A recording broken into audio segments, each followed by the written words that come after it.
Okay, here we are. Alt.nerd.obsessive.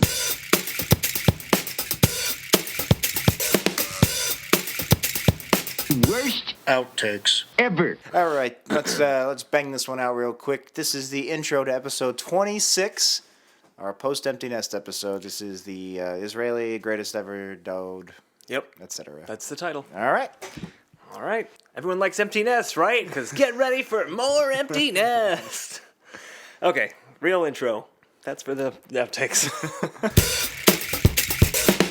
Recording. This is the body to episode 26. The worst story ever dode. The greatest. Not great. It's gonna be a good one tonight. Actually, this will be an interesting experiment. What if only one of us has Popeyes? That's right. Let's do it. Yeah, I guess that's true. I mean, I like the Ali G show. I like Borat. I like Bruno. But Bruno was 2009, and I feel like he hasn't had another big thing. Right? I mean, I feel like he's done some big things. I mean, well, he's been in things. He was in the movie, he's been in a couple of movie musicals. He was in Sweeney Todd, and he was in Les Mis. He's on Broadway now, right? Maybe. Or he was in Hugo. He was not bad. He was Hugo. decent in Hugo. I don't know. I don't know. This is not interesting. Yeah. So We'll cut it. This is all going to be cut. And we've cut it. Yeah, so the second scene at the Wailing Wall is Bart is just going out and picking out people's prayers and reading them, which I thought was... Sorry. What was that? I didn't want to make a noise. Oh, it looked like you read, like you drank the water and it like wasn't water, or it was like something tasted bad and you were just like... All right, we're still off. All right. Here we go. This is all all. right, let's bang it out. Hang on. The Pupil Code. Is that a Dan Brown novel, The Pupil Code? Yep. Where Tom Hanks is playing arcade games. He's playing Contra. And then the prequel, Irises and Demons. Angels and Rods. In my head, I was like, which one would be funnier? And then the follow-up was Neither. Eye-Ferno. Yeah, nailed it. Nailed it. It was worth it. You guys don't know, but we cut out like 20 minutes of eye-related humor. We should go back and make a fake deleted scenes of us just coming up with 20 minutes of fake eye Da Vinci Code Angels puns. and D-Mines? Dan Brown Eye. Wait, Brown Eye's more of a proctology reference. Okay, well, that's going in the deleted scenes. This episode is terrible, both the podcast and the episode. It's art. It's postmodern. We're reflecting the crappiness of the... Yes, sure we are. That's what we all plan. We plan this. That's the ticket. The moon, or whatever the fuck transfer. Age of extinction. that speeding motorcycle. Well said, motorcycle. I know. So, and then Flanders comes out and he's like, "Homer, you're doing all these awful things." And one of the awful things he mentions is He calls them a Netflix envelope. I was going to bring this up too. Netflix DVD bungler. And the way burgling.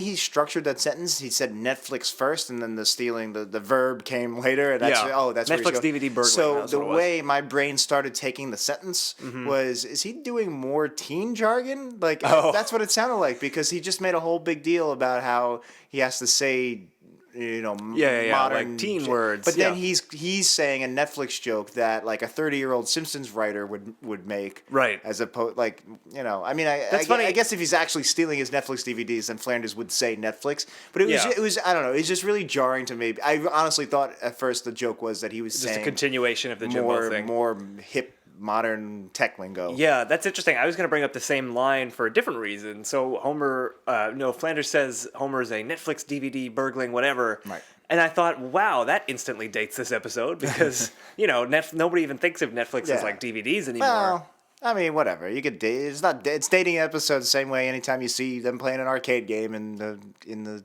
Quickie Mart or I don't think it they had is because VHS tapes. This is much more specific. You're saying Netflix DVD in the mail like that. Remember that when that was a thing? I don't know. What it's just as dating the episode as if they have to fix the rabbit ears on the TV. We use rabbit ears. We don't have cable. I feel like you're being a little hard. Yeah, I mean, Alright. I guess it's a shorter. Netflix DVDs was maybe a 10-year period at best. It just felt like to a 25-year period of VCRs or. No, that's not like a timeless joke. I guess they can't all be timeless. That's what I'm saying. jokes, If you but- watch an old classic Simpsons, you're just looking at the TV, like we're used to it, we know. But if you're watching it now as like as a 15-year-old, you would be like, man, look how dated that TV is. Like, look how dated that living room is. I guess. You know, why aren't they all staring at their Snapchats and their Periscopes? Why are we not on Periscope right now? Yeah, I guess. I don't know. It just sounded weird having Flanders say Netflix, I guess. No, I don't know. yeah. No, I see what you're saying, but I don't know. I think you're being a little harsh on it on that one specific point because this episode was so Yeah, atrociously that's true. There are much worse things in this episode, so let's get into them. We're jumping ahead now, but Homer lays down on the grave of Jesus Christ because it's like comfortable and cool. I don't know what it says about my moral standing in life that I was slightly more offended that he stole Flanders' Netflix DVDs, but I agree. Right. I mean, nothing dates this episode like laying on the body of Jesus Christ. One day, people are going to listen to this podcast and go, remember, what? People still believe in Christ? Oh, God. That's when the world gets really bad. Yeah, that's when he comes back, and he comes Robo Jesus. Let's end this episode. Yeah. Oh, wait, I actually have some Israeli Christian fan fiction. Oh, bring it on. Israel versus the world. A true story. Don't- No, it's not offensive. It's neutral. I'm not saying it's good. The second part at the Wailing Wall. Did you fart? No, God damn you. Just 1 week. Just 1 week I want to go. Baby, you're the one eating the Popeyes. Spoilers! They didn't know. All right. For the deleted scenes, back to the real episode. No, I'm putting this in the real episode for once. I want the world to know that I don't fart during my own podcast in my own studio / living room. Look, the suits of We Studios have been asking us to fart less. And when they say goes, all right. Farting's out. Periscope's in. It smells like farts. It's the Popeyes. This episode brought to you by Popeyes. Actually, well, we'll get to it at the end. You don't accuse me of farts when there's no Popeyes in the room. You ever think about that? I don't accuse you of farts when I'm not in the room either, so maybe there's a connection there. Whew. That'd be weird. You called me on the phone. Did you There's a fart? fart. Yeah, you fucking farted. I know it. What's great would be if I did. I was like, how'd you know? I'm just gonna call you during the week. Did you fart? Anyway, the second part of the Wailing Wall. Worst episode ever. Let's take a breather. Where's my water?